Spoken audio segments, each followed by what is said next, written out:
So we're looking through the papers this morning. Dolls. You like Russian? My favourite's the little one. I'm glad we got to see the little one at the end. Right at the very end, yeah. That one that was moving on its own is quite disturbing. That was creepy.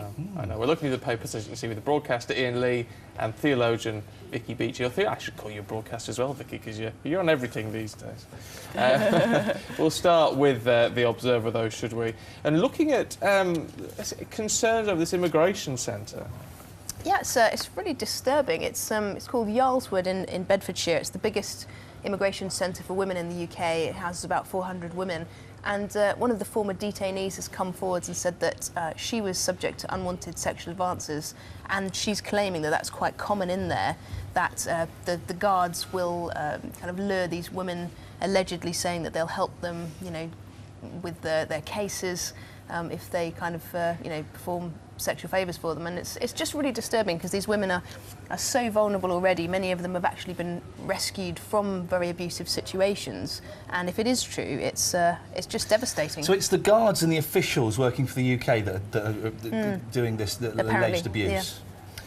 Well, that is terrible because, you know, these people are here because they are, you know, they've come from awful situations. Exactly. And to be, if this is true, I have no reason to doubt this at all, then that's an awful thing to be. Yeah, it's really scary that she said that after she actually came forward with the information, no sooner had she done that than there were threats of deporting her. So if this is true, not only are they being abused, but they're also being silenced and threatened on top of that. Yarls was where there was a significant fire 6 or 7 years ago by people being detained. Was it really? Seem to recall. Yeah, I think it was. They were complaining about conditions, and the only way they could get any attention was to start a fire for people to come and have a look at what was going on. So terrible. What's worrying is the article is suggesting that many are too frightened to complain, so it could be a much bigger... Well, if they're saying, if you say anything, love, you're going back home to where you've come from, you will be compliant. If it means that your children are safer, then... Yeah, and they're saying in there that there's some debate about whether or not the women were actually kind of doing this consensually or not, but in that kind of situation, with such a power imbalance, like you say, there's just no... there's no real proof that it could ever be consensual because the power imbalance is so vast. It's very difficult, isn't it? Well, allegations at this stage are nothing more. It's worth just pointing out, but you know, no doubt it requires some further looking at. To the Observer, Iain, the inside pages, looking at what appeals people to come to London. Kit Malthouse, Boris Johnson's aide, the Mayor of London's aide. I read this, and at first I was full of indignation, thinking, what an arrogant, silly sausage this man is.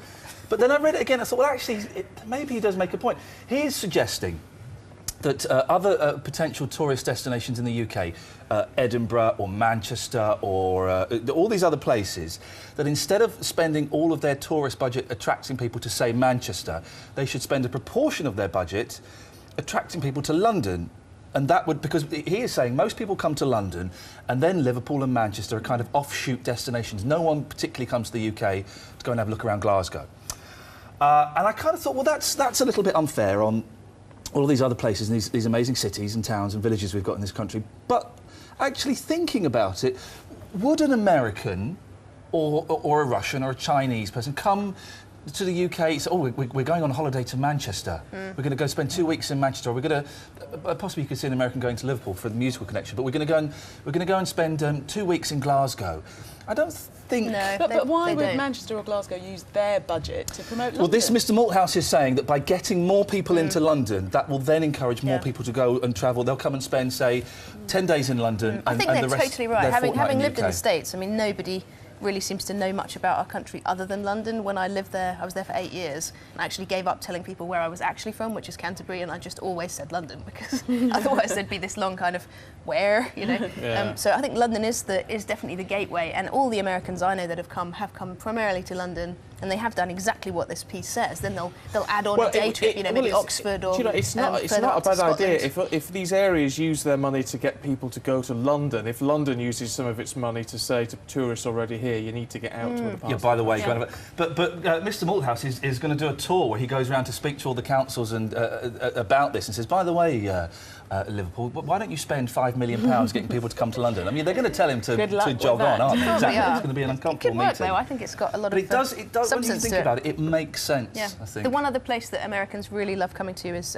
Ireland, and a lot of interest. Oh, because they're all Irish, aren't they? They're all, oh my great, whatever. Well, when you're busy saying that people should jog on, do they need to jog on, Vicky, in this fabulous onesie? This is incredible. So this is from London I need to Fashion get me Week. one of these. This is supposed to be the next evolution of the onesie, and they're calling it the balaclava baby grow for men. So I don't know whether or not we'll be seeing these hit Looks the like streets. something out of Buck Rogers, But the doesn't it? worrying thing is if you can zoom out a little bit, there's another version for women, and it's not here called we the go. onesie, it's called the nunsie. Are you allowed to show this on And, Sky first Why thing in the not? morning? It's made of net, and as an ardent feminist, I feel like I have to make the point this It's morning. sheer, But for the isn't man, it's a balaclava, and in a woman, So this is it's only basically for mesh. women. Nonsies just for So women, is it? you know, I just think that does What say a would lot you- about What gender would you rather stereotypes. see Stephen sat in? A onesie or a nunsie? That's the question you have to ask yourself. Or neither. I couldn't possibly come. What do you mean neither? You look very nice as you are. I'm Very offended. Look, I'll wear a nonsie, Gillian, if you will. Oh, okay. Nice. Wow. We'll be tuning in Yeah, that you're day. sat Been behind the waiting a desk. long time. I'm slightly more exposed. I think that is cheating. Well, it's either that or you can pop one of these on, Gillian, and look like a lemon meringue. I do not get the phenomenon of the onesie. I just I don't. don't either, And no. sensible grown people, and I say, oh yeah, I've got a onesie. I wear it around the house. Why? There's still lots of them in the shops. Every time I see one, I think, what on earth?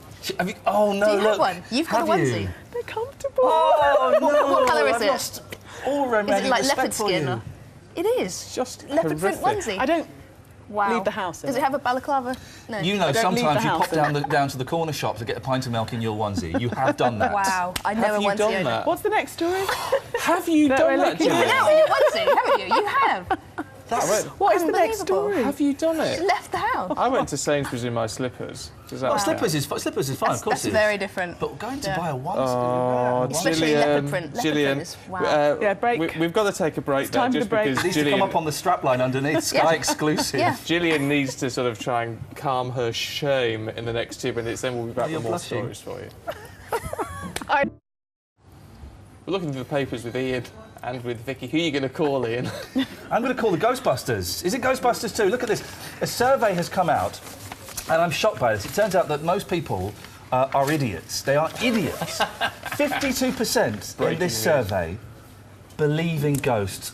Oh, for goodness sakes. How can you believe in fairy stories and nonsense? Let me make this simple for you. Ghosts do not exist. Cover your ears. When you die, that's it. You don't come back. There are not 17th century people walking around with their heads under their arms going, ooh, ooh, ooh. It doesn't exist yet. Over half of the population think ghosts Well, maybe exist. they've had experience. They Yeah, have, because they're cuckoo. seriously. It's amazing. 1 in 5 people have claimed to have some sort of paranormal experience. And the belief in the spiritual realm has just skyrocketed. So I think as a theologian, that means I'm in business. Well, you can certainly make a few quid out of these vulnerable suckers because they do. Now, but less. We'll have Derek Akora on the phone in a minute if Well- you're not careful. So what do you think it I'm is being then? careful. Because you told me back there that you believe in UFOs. Well, UFOs are a mathematical probability. As in alien life forms. Well, Yeah, that's come on. almost definite because the universe are so immense and vast that there has to be life out there. That's science. That's basic science. It's obvious. Ghosts. Ooh, that's just nonsense. That's kids' stories. Anyone. but It's fascinating that it's on the rise, isn't it? I mean, they're saying it could be linked to the, economy and, the sort of feeling of depression and people's wanting to believe that there's more. I'm getting depressed that there more are than so meets many the eye to the idiots world. out there that think Yeah, but their there nana are is so going to come many and... things that can't be explained. Exactly. What do you put that down to?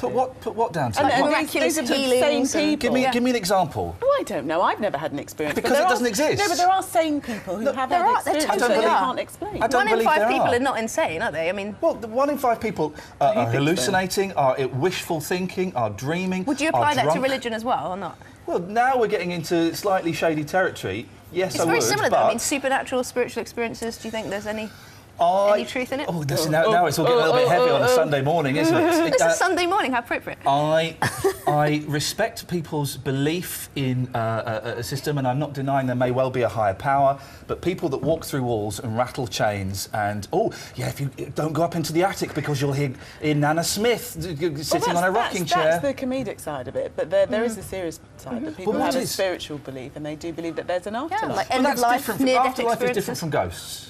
But These it's- people are saying- Your idea of ghosts, yes. But these theoretically, people- ghosts could be, part of the afterlife, visiting us. Theoretically, but they're not It'd be because they ironic don't if when exist. you die, you come back as a ghost, and then you'll have to go, I was so wrong. Listen, if I come back as a ghost, please, Stephen, may I come back here and apologise to everybody watching? Would that be okay? I'm sure that'd be Yeah, quite you a can nice rattle. excuse. Actually, look, people mock us for thinking that FDL travel is possible and things, so we can all mock each other, I guess. Let us know if you've seen a How ghost this morning. diplomatic. Well done, you. At Sky Stephen, at Sky Gillian, or indeed at Iain Lee, if you've seen a ghost this morning.